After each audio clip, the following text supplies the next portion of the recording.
වෘත්තීය ආරක්ෂාව හා සෞඛ්‍ය තුන්වන වීඩියෝ තමයි දැන් ඔයාලා නරඹන්න යන්නේ. ඉතින් යාළුවනේ අද කතා කරන්න යන්නේ ගිනි නිවාරණ භාවිතය ගැන. අපි ඊට කලින් බලමු ගින්නක් ඇතිවීමට අවශ්‍ය සාධක මොනවද කියලා. මොකද ගින්නක් ඇතිවීමට බලපාන සාධක අපි දැනගෙන හිටියොත් තමයි ඒ ගින්න නිවන්න පහසු වෙන්නේ සහ අනතුරු අවම කරගන්න පුළුවන් වෙන්නේ. ඉතින් යාළුවනේ ගින්නක් ඇතිවීමට සාධක 3ක් අනිවාර්යෙන් තියෙන්න ඕන. ඒ තමයි දාහක ද්‍රව්‍යයන්, ඔක්සිජන් වායුව, තාපය වගේ 3ක් තියෙනවා. අපි එතනින් දාහක ද්‍රව්‍යයන් ගැන කතා කරමු. ඒ කියන්නේ ගින්න ඇතිවීමට මාධ්‍යයක් ලෙස තමයි පිරිස්සෙන සුළු ද්‍රව්‍යයක් ඕන වෙන්නේ. ඒවට තමයි දාහක ද්‍රව්‍ය කියන්නේ. දෙවැනියට අපි යමු ඔක්සිජන් වායුව ගැන කතා කරන්න. අපි දන්නවනේ යාළුවනේ ඔක්සිජන් වායුවෙන් ගිනි ඇවිලීම වැඩි කරනවා කියලා. කාබන් ඩයොක්සයිඩ් වායුවෙන් තමයි ගිනි නිවීම කරන්න පුළුවන් වෙන්නේ. අපි තුන්වෙනියට යමු තාපය ගැන කතා කරන්න. ගින්නක් වර්ධනයට දාහක ද්‍රව්‍ය අවශ්‍ය ප්‍රමාණයට තාපවත් වෙලා තිබීම අත්‍යවශ්‍ය කරුණක්. මේ කිව්ව සාධක තුනම සම්පූර්ණයි නම් තමයි ඒකට ගිනි ත්‍රිකෝණය කියලා කියන්නේ. අපි යමු ඊළඟට ගිනි පන්ති ගැන අධ්‍යයනය කරන්න. හොඳයි. A, B, C සහ D කියලා පන්ති වර්ග 4ක් තියෙනවා යාළුවනි.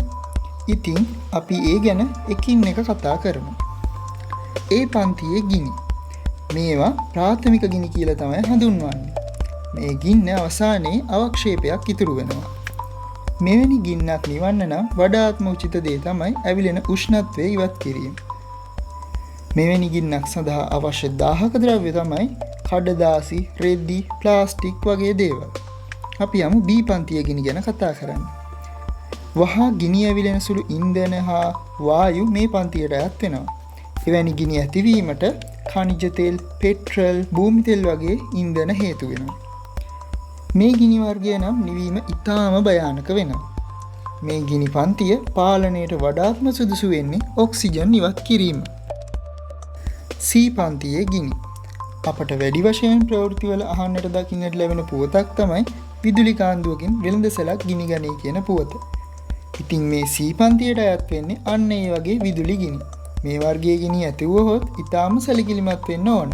මොකද මේ ගිනි නිවීම සඳහා ජලය භාවිතා කළහොත් ගින්නෙන් වන හානිය වැඩි වෙන්න පුළුවන්. වෙනත් ගිනි නිවීමේ ඒකකයක් භාවිතය තමයි කරන්න ඕන හොඳම දේ. D පන්තියේ ගිනි. මෙම වර්ගයේ ගිනි සුලභව දකින්න නැති දෙයක්. නමුත් මෙවැනි ගින්නක් ඇති වුවහොත් නිවා දැමීම පහසු වෙන්නේත් නැහැ. මේ ගිනි ඇති වෙන්න ටයිටේනියම්, ඇලුමිනියම්, මැග්නීසියම් වගේ ද්‍රව්‍ය හේතු වෙනවා. එහෙනම් යාළුවනේ මම ගිහින් එන්නම්. මතක ඇතුව මාව subscribe කරලා like එකක් එහෙම දාන්න ඕන.